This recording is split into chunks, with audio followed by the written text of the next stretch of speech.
In today's video, I'm going to teach you how to upload a file in Xero. Whether you're managing accounting tasks or simply looking to keep your bookkeeping organized, knowing how to upload files can be incredibly useful. Let's dive into the process step by step. First, if you're not already logged in, open your web browser and head over to the Xero dashboard. It's always a good idea to ensure your browser is up to date for optimal performance and security. Once there, you should see a variety of options and features laid out for easy navigation. Next, locate and click on the Files tab.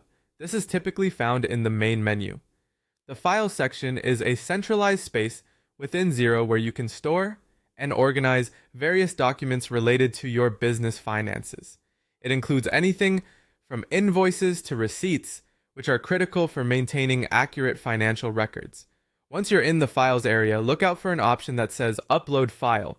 This button is usually quite prominent, but if you're having trouble finding it, give your screen a quick scan to make sure you didn't miss it.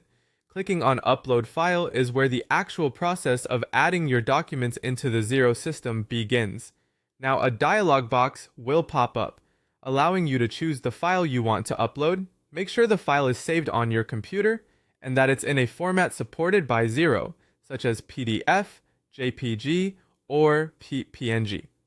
It's a good idea to have your documents clearly labeled on your device for easy access to the ones you frequently use in Xero. Select the file you wish to upload and click on Open.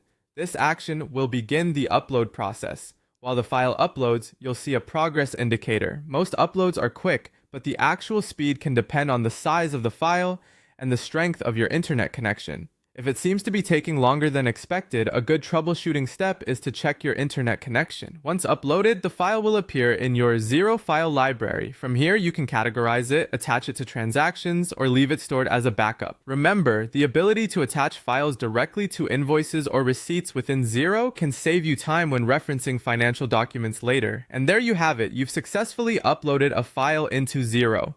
By staying organized and ensuring your necessary documents are easily accessible, you're setting yourself up for a smoother financial management experience. Thank you for watching. Be sure to check out our other tutorials for more tips and tricks to get the most out of your Xero experience.